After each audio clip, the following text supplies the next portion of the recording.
They thought they were in control. Two police officers stopped a lone car on the road leading into town. A silver-gray SUV, tinted windows, temporary plates. They didn't know who was behind the wheel, and they didn't care. They saw an opportunity. A routine stop. A lone driver was an easy target for a show of power. But what they didn't know was, the woman behind the wheel was no ordinary citizen. She was their new boss. Sheriff Kendra Hayes. And this seemingly innocuous stop would change everything. Kendra Hayes has always been the embodiment of quiet strength. A woman who climbed the ladder of a system that wasn't meant for her. Not by luck. Not by grace. But with hard work, courage, and a heart that never gives up. After nearly 2 decades of service, from patrolman to detective to deputy chief, today was her first day as Cedar View's chief. Cedar View, a picturesque town of maple trees and quaint porches, was a spiderweb of deep-seated prejudice and power. The town's police department had long been plagued by reports of abuse, favoritism, and a terrifying culture of silence. Kendra knew. She'd read every report, every complaint. And she knew she wasn't welcome here. Many officers had openly expressed their discomfort with a black woman leading them. And this morning, as she drove to headquarters for the first time in her new role, her heart was beating a little faster. Not from fear. Because she knew, real change began with confrontation. The early morning sun streamed through the windshield as she turned onto the main road leading toward the center of town. Kendra tried to turn on the music, but her hands were still on the wheel. She needed to concentrate. And then, a flash of blue light behind her. A patrol car, siren blaring, followed her like a predator. It can't be a coincidence. She pulled over, the tires crunching the dry grass on the side of the road. The rearview mirror showed 2 officers getting out, both white. One was tall, his face tense. The other was younger, but his eyes were just as suspicious. They approached her car as if they were approaching a potential suspect. "Your license and papers, ma'am," the officer said, raising his voice, without greeting. Kendra slowly lowered her glasses, her eyes calm but sharp as knives. "You sure you don't want to double-check before you talk to me?" Her voice was low and even, but there was something about it that made the officer freeze for half a second. She pulled out her wallet, not her license, but her sheriff's badge, glinting in the sunlight. The 2 capital letters, sheriff, were a slap to their reality. The air was suddenly thick. The younger officer stood behind his partner, eyes wide, lips moving, unable to form a word. The older one, after a moment of stunned silence, tried to regain his composure. I'm sorry, Sheriff. We don't know. Don't know, or don't want to know." She interrupted. Not loudly, not angrily, but authoritatively. The silence stretched for a few more seconds before she gently rolled up her window and drove away without another word. She didn't need to threaten. She just needed to show up. Because real change doesn't require shouting, it just requires someone to stand firm. And today, Cedar View began to change. A middle-aged man, broad-shouldered, with a majestic gait that looked like he had undergone hundreds of rigorous training sessions, approached her car with unmistakable intent. He took each step as if measured by a ruler, slow, measured, unhurried, knowing the weight of his presence. His long shadow fell across the shiny hood of the car in the pale yellow light of the night. Behind him was a younger officer, not long into his career. His face was tense, his lower jaw jutting out, his eyes filled with suspicion in every movement of his pupils. His hands were close to his waist, as if ready to react if anything unusual happened. Kendra rolled down the window. The sound of the glass rolling down mingled with the tense silence. She kept her breathing even, her pulse steady. Alert, but not panicked. Her eyes were fixed straight out, neither evasive nor provocative. The senior officer bowed slightly, an almost polite gesture, though the coolness in his eyes said otherwise. He glanced quickly over the interior of the car and then stopped on her. There was no haste in the look, just assessment, as cold as a thin blade across skin. "License and registration," he said, his voice even and decisive. Each word sounded as if it had been rehearsed 1,000 times in front of a mirror.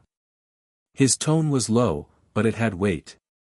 A kind of silent authority that made people obey instinctively. Kendra didn't respond. She reached into the glove compartment and pulled out the neatly clipped sheaf of papers. No words.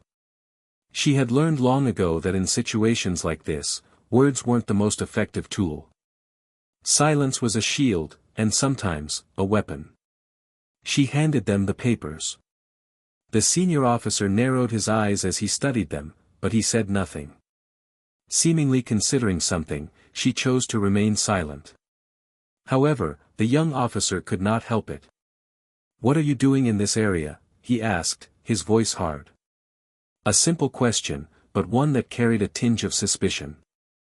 "This area is not exactly safe, if you know what I mean." The words fell into the air like a small stone thrown into a still lake.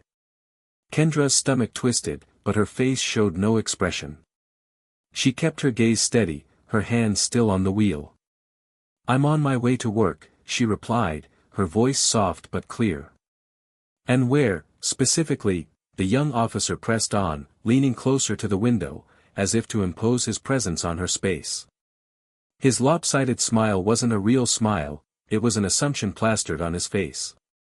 As if he believed a story that had been made up about her. Kendra paused for a second. She knew that if she revealed the information, it could all be over. But her instincts told her to hold back. She had been in this position before, and experience had taught her that true power lay not in drawing the cards, but in knowing when to hold back the trump cards. "You'll find out soon enough," she replied, her eyes never leaving the younger officer, her voice calm. There was no anger, but no hint of humility either. It was a steady presence. A telling silence. The air between them was threatening to explode when the senior officer interrupted. "We don't need to complicate things, ma'am," he said, his voice steady, but this time a little softer, though still heavy. "We can go further if necessary." It wasn't exactly a threat. But it wasn't exactly an invitation either, the subtle flexion of power. Kendra Hayes felt a simmering undercurrent bubbling beneath her placid exterior. She had learned to hold back, to swallow every judgmental glance, every innuendo, every small act of prejudice. She had endured it for years, in silence. But silence was not weakness. It was cumulative. And today, the cup was full. The disrespect she had just endured from the two officers was nothing new. She had seen it in the passing glances, the mocking tones, the questions disguised as politeness. But this time, they had picked the wrong man. She had climbed the ladder of the system, each step had required double the fight, triple the proof. Nothing came easy. And so she had no patience for the sloppiness of distinction or the false authority. Kendra took a deep breath, not to calm herself, but to choose the right moment. Then she took a half step forward, like a silent bolt of lightning. "That's not necessary," she said, each word coming out as clear as cold steel. "I'm Chief Kendra Hayes.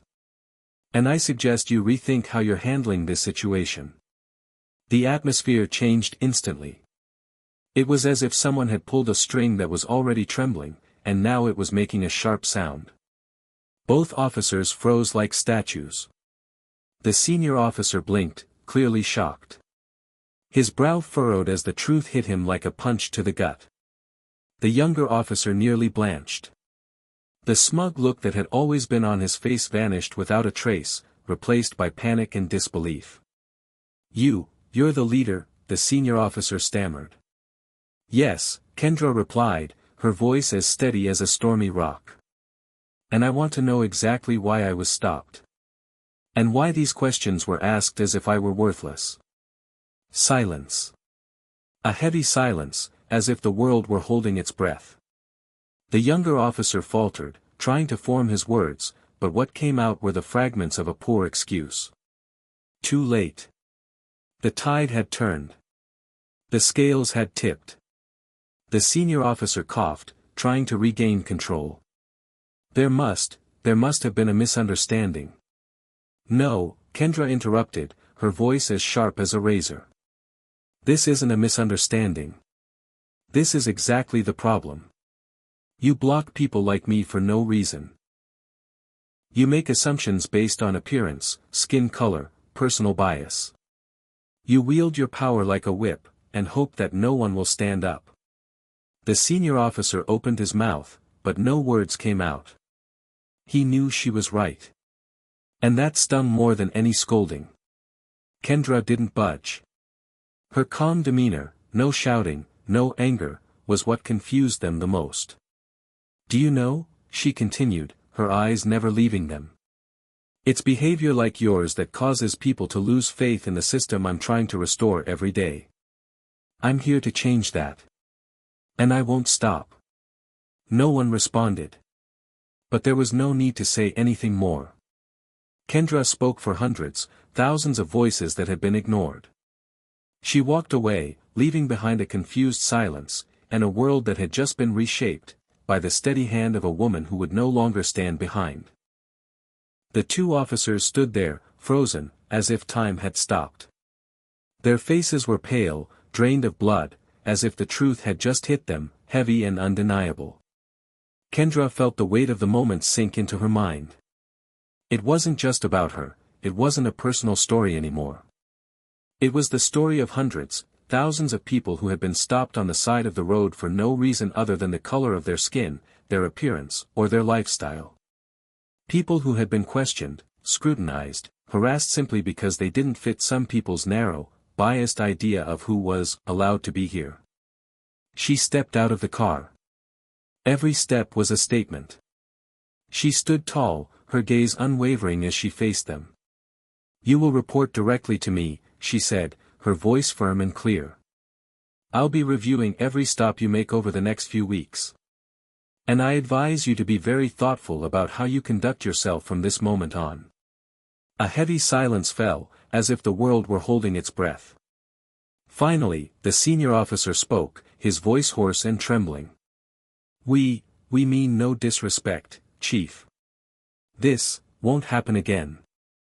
Kendra nodded slightly. Not because she believed him, but because she knew he was telling her what he thought she wanted to hear. But she didn't need empty promises. She needed action. And most of all, she needed change. She turned and walked back to the car. As the door closed and the engine began to roar, she allowed herself to exhale, a long, slow breath that held all her pent-up anger and unshakable resolve. She had won this round. But the fight was long. She knew that better than anyone. She was the chief of police of Cedarview, not just a title, but an oath. A sacred duty to uphold justice, not just for people like her, but for everyone. The next morning, she called the entire department together for her first meeting under her command. The room was so quiet you could hear the clock ticking on the walls. Every eye turned to her as she entered, tall, unflinching. She stood before them, the light from the windows illuminating her determined face. We need to talk, she began. I'm not here to embarrass anyone. But I'm not going to shy away from the truth. She recounted everything that had happened the morning before, every detail, every look, every word. Leaving nothing out. This is not about a small mistake in the performance of her duties, she said, her voice steady but firm. This is about a deep-seated disease, bias, discrimination, and lack of accountability. It cannot exist in this department any longer. Her eyes swept over the people in the room. Every officer in Cedarview will be held accountable for how they treat people. Every stop, every conversation, every intervention, it will be monitored, and it will be judged. She paused for a beat. The air in the room was thick. No one dared to move. Justice is not an option. It is an obligation. She nodded, finishing her speech. But in her heart, this was only the beginning, unbroken. A nervous murmur filled the room. There were silent glances, slight shakes of the head, a few forced coughs. The air seemed to stand still. But in the middle of the room, the woman, Ariel, stood like a statue in the storm. She was unwavering. Ariel was not an officer born into a family with a tradition of law, nor was she chosen for her impeccable background. She did not have the cold or authoritative appearance that many expected. But what she had, and always had, was unshakable courage and an indomitable spirit. She had spent her life fighting for justice. Not the fancy justice on paper, but real justice, justice for everyone, regardless of skin color, religion, gender, or background. And she had no intention of stopping now. "This is your chance," Ariel said, her voice low and steady, echoing in the quiet room. "To prove that you are the kind of officers this community can trust. Ones who serve with integrity. Ones who do not bow to corrupt authority, nor turn their backs on the people when they need them most." She paused, her eyes scanning the faces before her, then continued. "But remember this, I will not tolerate favoritism. I will not tolerate disrespect. And certainly, I will not tolerate anyone who thinks they are above the law." Her words fell on the void like a distant bell. Some of the officers looked down, avoiding her gaze. A few others nodded slowly, their eyes shining with a glimmer of hope. Ariel could sense who was ready to walk the thorny path ahead with her, and who was still hesitant. But that didn't matter. She was used to fighting alone. Over the next few weeks, the story of that meeting spread throughout Cedar Ridge. For many, it was the first light in years of darkness. For others, it was a warning, that the time for silence and complicity was over. The media quickly took notice of Ariel. Not because she caused a scandal or made a shocking statement. But because she dared to speak the truth. Dared to ask questions. Dared to confront. She became a symbol of the Cedar Ridge people dreamed of, fair, humane, and transparent. But Ariel knew, this was just the beginning. Every patrol, every conversation, every small decision would be scrutinized. And she accepted that. Because she had not come this far to keep quiet. The fight for justice continued. But in that brief moment of peace, as she drove through her old neighborhood, where she had grown up amid suspicious looks and whispered conversations, Ariel knew one thing. She was exactly where she was supposed to be.